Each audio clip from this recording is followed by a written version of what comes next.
Selamat buat siapapun kalian yang sudah menemukan channel ini. Karena di sini saya selaku admin dari channel yang sudah lama offline karena kena strike akan kembali membawakan bumbu-bumbu alur cerita anime baru dengan channel yang baru juga tentunya. Di kesempatan kali ini saya akan membawakan sebuah anime yang penuh kejutan dengan karakter yang tak terduga berjudul I Parry Everything atau Orewa Subete Pari. Kisahnya mengikuti seorang pahlawan yang tidak seperti kebanyakan petualang lain. Dia memiliki kemampuan khusus yang memungkinkan dia menangkis semua serangan. Namun, yang menarik adalah, meskipun memiliki kekuatan luar biasa ini, dia tetap terlihat seperti sosok biasa yang kerap dianggap remeh oleh orang-orang di sekitarnya. Tidak ada yang menyangka bahwa di balik kepribadiannya yang sederhana, tersembunyi kekuatan yang mampu menghadapi tantangan apapun. Dalam petualangannya, dia sering terjebak dalam situasi konyol yang membuatnya terlihat lemah dan canggung. Meskipun sebenarnya dia ini sangat kuat. Anime ini menyajikan campuran humor dan aksi dengan gaya yang segar, menjadikannya tontonan yang seru dan tak terduga. Tertarik untuk mengetahui bagaimana petualang misterius ini menghadapi bahaya dan lawan-lawan yang jauh lebih besar darinya? Ini dia saya persembahkan, I Parry Everything. Di awal kisah kita akan diperlihatkan oleh sebuah adegan yang memperlihatkan seorang pria berbadan besar yang nampak kerja serabutan pada sebuah kota. Jelas terlihat jika dia bukan sembarang pria berbadan besar, namun juga terlihat jika dia memiliki stamina dan daya tahan yang luar biasa untuk merangkap segala jenis pekerjaan. Pria ini bernama Nur, tokoh utama kita yang kini tengah bekerja sebagai kuli batu pada sebuah proyek dekat dungeon kota yang ia tinggali, yakni Lost Dungeon. Selesai bekerja, Nur mendapatkan upah hariannya, lalu tanpa sengaja mendengar permintaan tolong yang arahnya berasal dari dungeon. Nur dengan inisiatif baik langsung bergegas menuju dungeon, dan bertemu dengan seorang gadis yang nampak tersegel oleh sebuah sihir, beserta dengan beberapa prajurit yang kini tengah berhadapan dengan Minotaur. Adegan berpindah ke saat sebelum Nur menjadi pria berbadan besar, yakni saat ia masih tinggal bersama ibunya. Kala itu, ibu Nur menderita sakit yang teramat parah. Namun sebagai anak yang baik hati dan sayang kepada orang tua, Nur dengan senantiasa merawat ibunya. Sedikit informasi jika Nur hanya tinggal berdua bersama ibunya, sebab ayahnya sudah lama mati sejak Nur masih kecil. Keberadaan ayah Nur sendiri menjadi sebuah pemicu tatkala kini Nur bermimpi ingin menjadi seorang pahlawan suatu hari nanti. Dalam kesibukannya, Nur sudah terbiasa untuk mencari makanan dan merawat ibunya dengan sepenuh hati. Tapi pada suatu saat, Nur kedapatan ibunya yang sudah tak bernafas dan berduka atas kepergiannya. Menyadari akan hal ini, Nur kecil memutuskan untuk menggapai mimpinya menjadi pahlawan. Ia teringat akan pesan terakhir ibunya untuk menjadi apapun yang Nur cita-citakan. Ia pun bergegas pergi menuju ibu kota dengan berbekalan apa adanya. Tak lupa juga Nur mengucapkan salam perpisahan kepada mendiang ayah dan ibunya. Jalan Nur kecil menuju ibu kota tidaklah mudah. Ia harus bertahan hidup dari ancaman monster yang selalu mengincarnya. Hingga sampailah Nur kecil di ibu kota. Pertama-tama ia harus mendaftarkan diri pada sebuah guild untuk mendapatkan lisensi sebagai petualang. Namun sebelum itu ia harus mendapatkan skill dengan berlatih ke salah satu dari ke-6 pelatihan di ibu kota.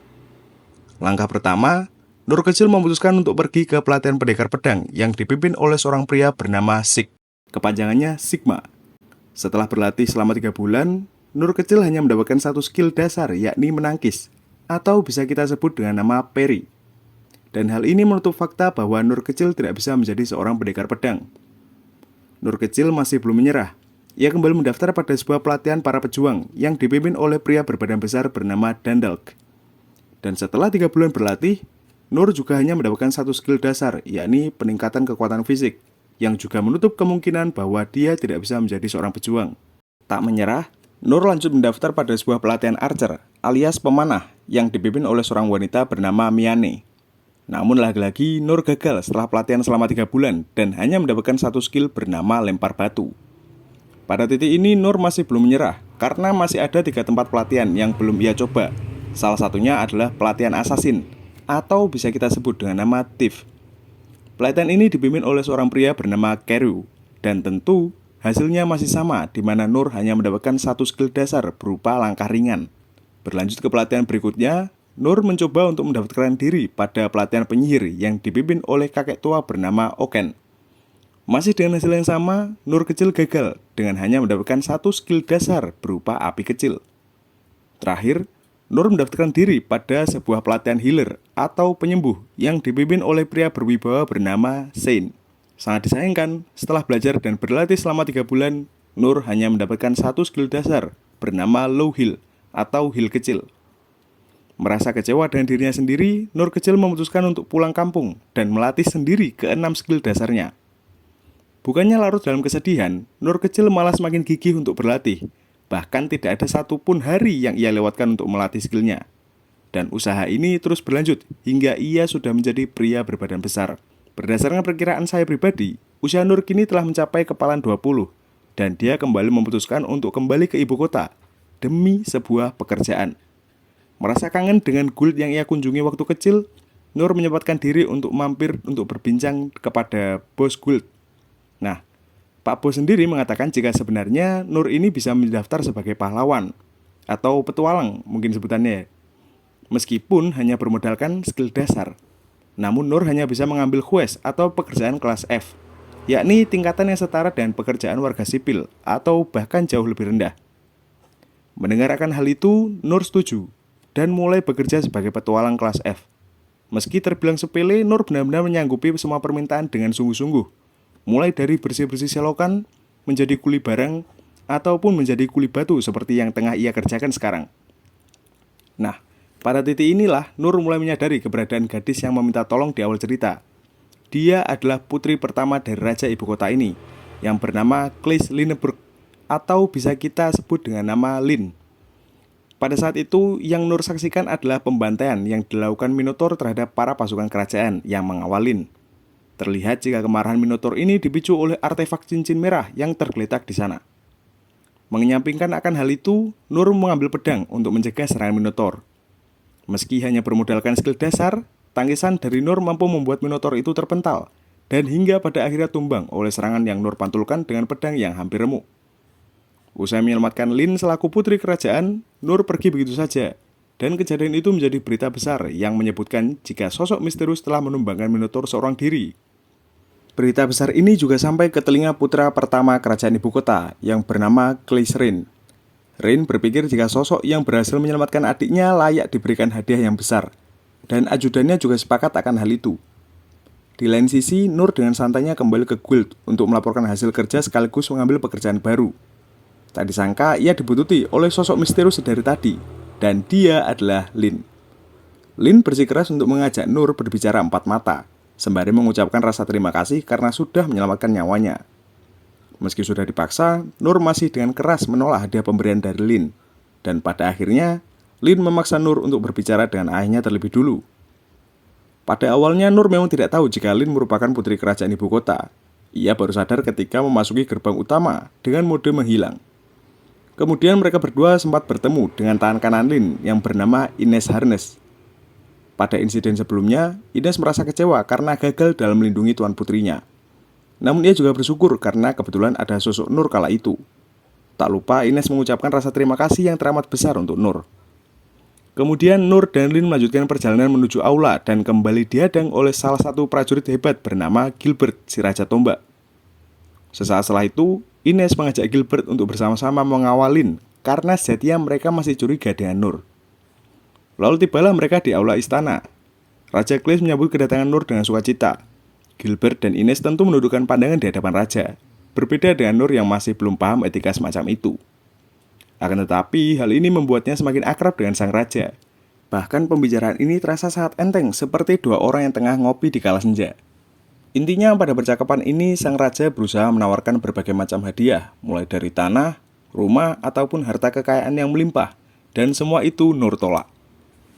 Pada akhirnya Raja Kleis memberikan pusaka ikonik miliknya, yakni sebuah pedang claymore dengan bentuk aneh yang kelihatannya sudah rusak dan tidak sempurna. Nur yang merasa jika hadiah ini cocok untuk ia terima memutuskan untuk mengambilnya. Ditambah fakta bahwa jika pedang ini tidak bisa hancur, di mana Nur sudah berniat untuk menggunakan pedang ini sebagai sekop. Setelah menerima hadiah dari sang raja, Nur berniat untuk meninggalkan istana. Namun sebelum itu, Ines mencegahnya untuk meminta maaf karena sudah menaruh curiga. Kemudian Nur masih kembali bertemu dengan Gilbert yang kali ini menantangnya untuk berduel. Pada duel kali ini, kedua belah pihak sepakat untuk hanya menggunakan persenjataan kayu. Sesaat ketika duel dimulai, Nur mengira jika Gilbert masih menahan diri, dan ia pun spontan menyuruh Gilbert untuk lebih serius. Gilbert sendiri merasa kesal karena tiap serangan yang ia lancarkan mampu Nur hindari dengan mudah.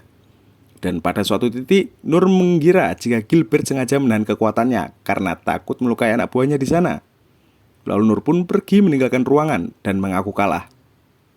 Gilbert pribadi merasa sangat kesal karena julukan sebagai raja atau dewa tombak yang ia dapatkan bahkan tidak mampu mengenai petualang kelas F seperti Nur. Ia pun teringat dengan masa lalunya, di mana kala itu Gilbert merupakan sosok pejuang tombak tak terkalahkan, hingga pasukan kerajaan memutuskan untuk merekrut Gilbert dalam kompi militer. Di masa itu juga Gilbert nampak dekat dengan Zeke. Mereka sama-sama seniman puncak dalam bidangnya masing-masing.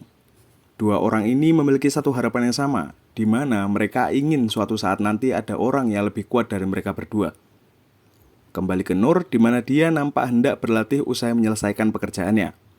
Kala itu Lin kembali datang, dan kali ini bersama dengan sebuah permintaan jika Lin ingin diangkat Nur sebagai muridnya. Nur dengan tegas menolak Lin sekalipun ia akan dibayar mahal. Dalam hati, emang gue cowok apa kabar? Mau dibayar gede pun gak akan mau gue. Hidup itu gak melulu soal uang. Tapi kalau 5 juta aman lah ya. Oke, balik ke cerita. Kala itu Lin menganggap jika dia masih belum pantas menjadi murid Nur. Ia pun dengan bangga menunjukkan kemampuan sihir tingkat atas kepada Nur.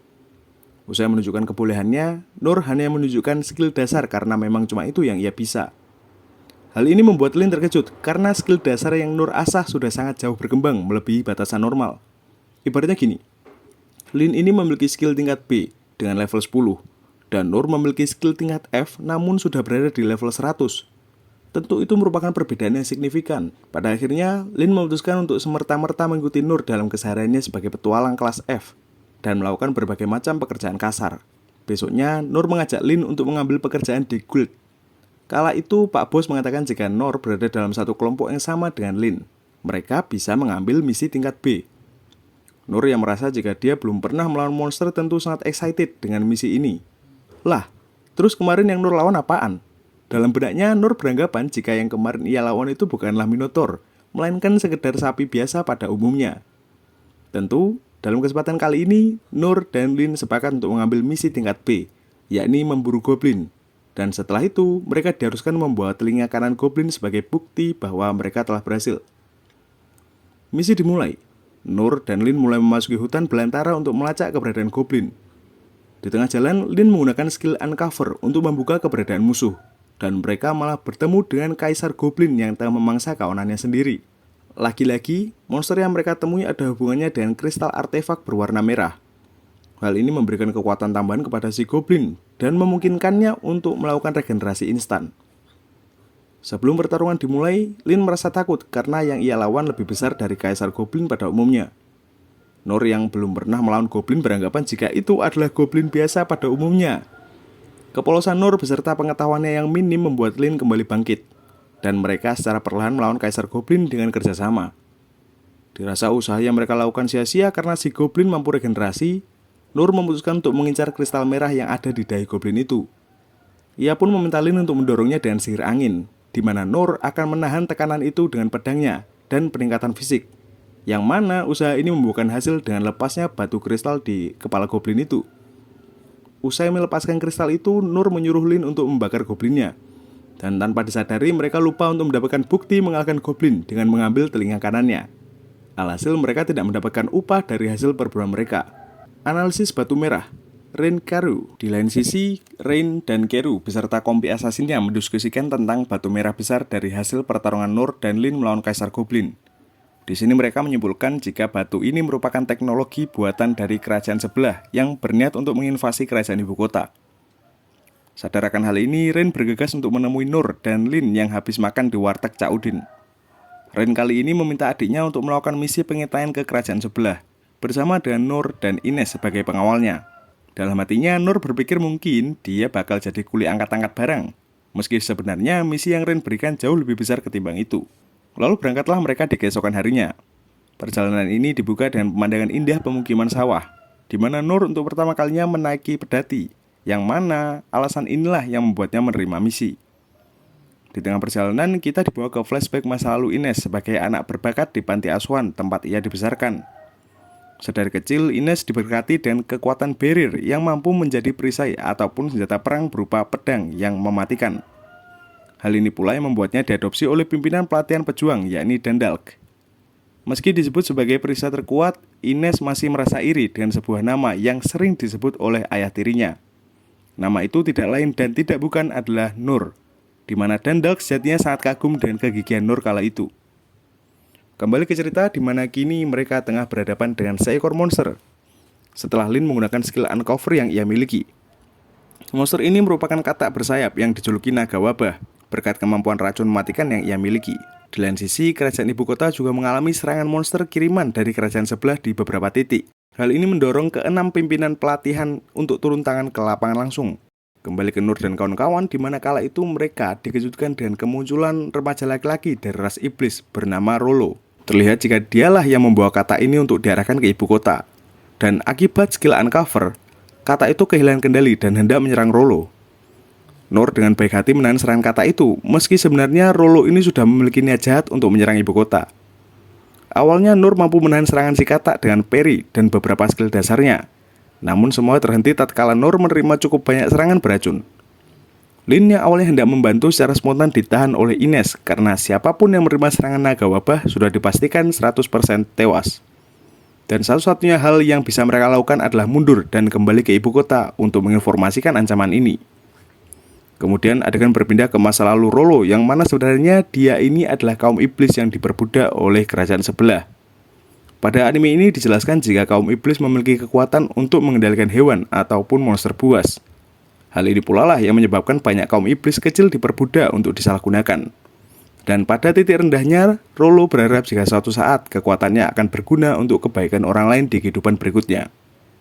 Keputusasaan itu seketika sirna berkat pertolongan sigap dari Nur, di mana Nur dengan santuy melakukan parry terhadap serangan fisik naga wabah, meski pada akhirnya tetap tepar karena racun.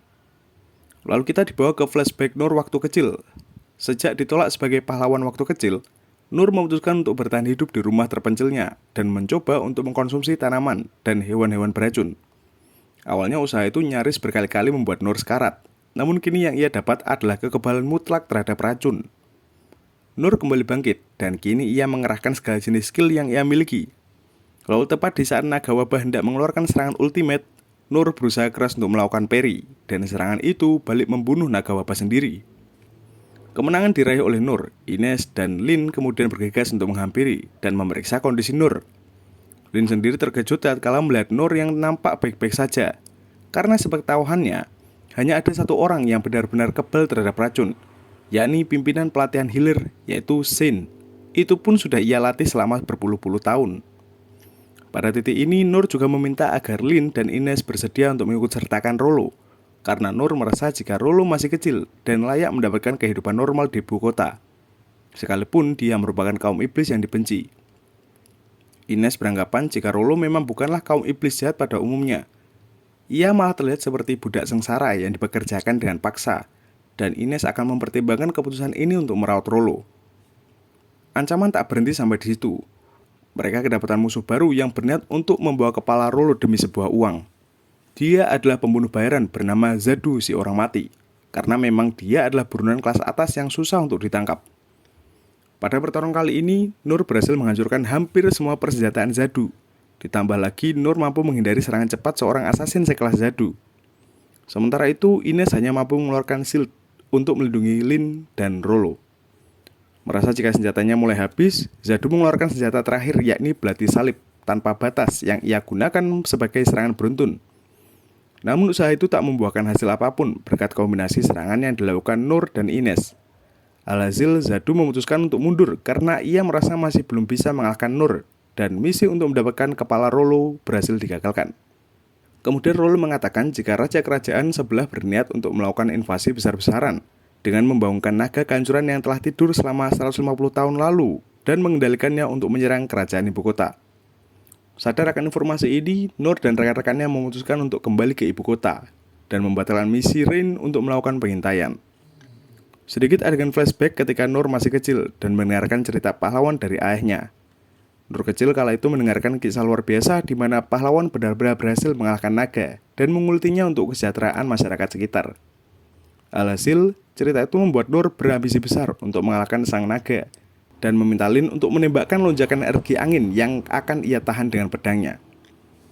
Meskipun sempat pingsan saat terbang, Nur berhasil memanfaatkan lonjakan itu dengan baik, lalu memanjat hingga akhirnya meloncat di saat sang naga hendak menghabisi raja. Tanpa disadari, usaha Nur berhasil menghalau serangan naga bencana yang konon katanya bisa meratakan satu benua. Situasi ini membuat naga bencana kesal dan menganggap Nur sebagai ancaman.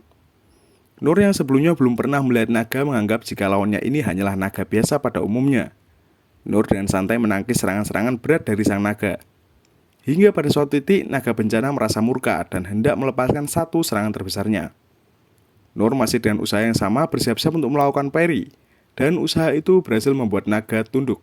Sementara Nur malah merasa gagal karena ia mengira jika naga bencana tunduk oleh kekuatan Rolo, bukan dari usahanya. Usai pertarungannya dengan naga bencana, Nur meminta Rolo untuk menyuruh naga bencana kembali ke rumahnya.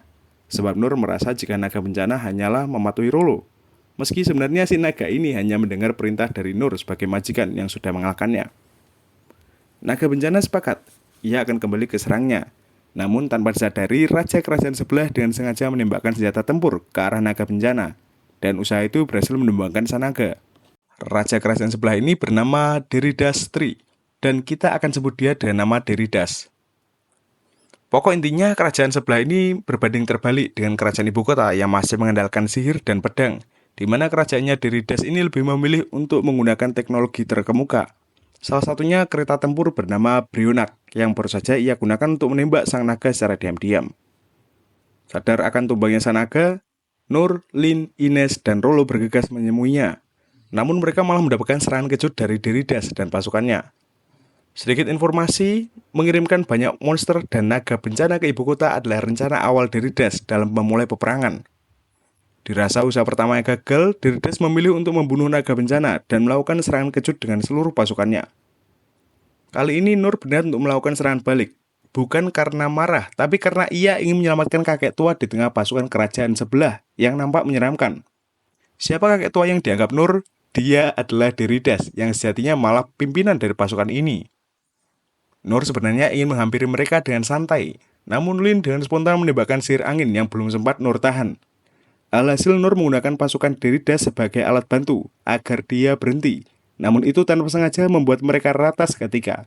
Ribuan pasukan ini kocar-kacir hanya bermodalkan kemampuan parry dari Nur. Bahkan senjata berat sekelas Brionak mampu Nur hempaskan tanpa sengaja. Hingga akhirnya Nur berhasil berhenti setelah semua pasukan Deridas rata dengan tanah, menyisakan dia yang ketakutan sampai ngompol, lalu lari meninggalkan Nur di sana. Nur sendiri malah merasa puas karena sosok yang ia selamatkan berhasil kabur. Kemudian datanglah pasukan kerajaan untuk memberikan bala bantuan, sekaligus meratakan pasukan Deridas yang masih bangkit. Perang kali ini secara mutlak dimenangkan oleh kerajaan ibu kota, di mana waktu itu juga Nur bernostalgia dengan keenam pelatih lamanya. Untuk sekarang, misi terakhir mereka adalah mengejar Deridas, meski sedikit terlambat. Satu-satunya solusi untuk mengejarnya sebelum ke perbatasan adalah dengan terbang. Nur memberikan saran agar naga bencana dipulihkan kembali. Lalu saran itu dilaksanakan oleh Sein selaku healer terbaik di ibu kota. Sang naga telah kembali, dan ia meminta tuannya untuk memberikan perintah balas dendam. Nur yang awalnya tidak ingin ikut karena takut ketinggian mendapatkan paksaan dari Rolo, Lin, Ines, Sein, Keryu, dan Pangeran Ren yang hendak ikut. Alhasil Nur terpaksa naik ke punggung naga bencana, kemudian melakukan pengejaran dengan cepat ke arah Deridas. Pada adegan ini, semua karakter memiliki peranannya masing-masing, terutama Ines yang nampak berusaha untuk mencegah Deridas memasuki perbatasan. Tidak terkecuali Nur yang jatuh pingsan dalam beberapa waktu. Usaha kali ini bisa dibilang gagal karena Deridas berhasil memasuki istananya, lalu berniat menembakkan Brionak terbesar miliknya. Akan tetapi, usaha ini mampu digagalkan Nur dengan mudahnya. Meskipun usaha itu membuatnya terjatuh ke singgasana Deridas, tepat bersama dengan 10 dewan kerajaan ini yang hendak mengudeta Deridas sebagai raja yang tidak baik. Terjadi kesalahpahaman antara Nur dan ke-10 dewan. Nur berniat menyelamatkan Deridas, namun tanpa sengaja malah membantingnya berkali-kali, dan 10 dewan yang malah heran dengan itikat baik Nur terhadap Deridas. Pada akhirnya, Rin dan anak buahnya sampai di aula dan bermusyawarah dengan 10 dewan kerajaan. Perang kali ini berakhir dengan damai, dengan syarat Deridas harus dibawa ke ibu kota dan mengalami siksaan demi menembus kesalahannya. Di lain sisi, salah satu dari ke-10 dewan membentuk ikatan regional dengan Nur sebagai permintaan maaf karena sudah berprasangka buruk. Nur sendiri sedikit heran atas keputusan itu, tapi dia menerimanya begitu saja tanpa tahu apa-apa. Perang telah berakhir. Nur dan kawan-kawannya hendak kembali menuju kerajaan ibu kota. Namun sebelum itu mereka terlebih dulu bertemu dengan Raja Kleish. Sekali lagi, Raja hendak mengabulkan apapun permintaan Nur karena sudah berimpak besar dalam insiden kali ini. Akan tetapi Nur hanya meminta agar sang raja mengizinkan Rollo untuk tinggal di kerajaan dan mendapatkan kehidupan yang layak seperti manusia. Dan sesuai dengan permintaan Nur, kini Rollo diadopsi langsung oleh Ines dan mendapatkan kehidupan yang layak, berbanding terbalik dengan kehidupannya dulu sebagai budak. Untuk saat ini, Nur bisa kembali ke kehidupan normalnya sebagai petualang kelas F, yang biasanya mengerjakan pekerjaan kuli. Membantu Pak Bos memperbaiki kuil, membantu bersih-bersih reruntuhan kota, dan lain sebagainya. Katam. Pada akhirnya, I Pay Everything menyajikan perjalanan yang tak terduga, di mana karakter utama yang awalnya diremehkan membuktikan bahwa setiap orang memiliki kekuatan unik yang bisa mengejutkan dunia. Melalui petualangan yang penuh tantangan, ia belajar bahwa kekuatan sebenarnya bukan hanya tentang kemampuan fisik, tetapi juga keberanian dan keyakinan diri. Dengan gaya humor yang segar dan elemen aksi yang memikat, anime ini berhasil memberikan pesan inspiratif tentang arti ketahanan dan keberanian untuk terus maju, meski dunia tampak meragukan kita. Sebuah penutup yang sempurna bagi kisah yang membuktikan bahwa bahkan orang yang paling sederhana pun dapat menjadi pahlawan di dunianya sendiri. Pesan yang bisa kita ambil dari anime ini adalah pembuktian betapa pentingnya belajar dari pengalaman dan terus berkembang, serta bahwa perjalanan setiap orang untuk menjadi versi terbaik dari diri mereka sendiri itu tidaklah sama. Sekian, saya admin izin undur diri. Mohon maaf jika ada kesalahan dalam pembahasan. Kurang lebihnya mohon maaf. Adios, Formosa, El Matador, Campretos, Chocolatos, Mamma Mia, Lezatos. Apa sih gak jelas?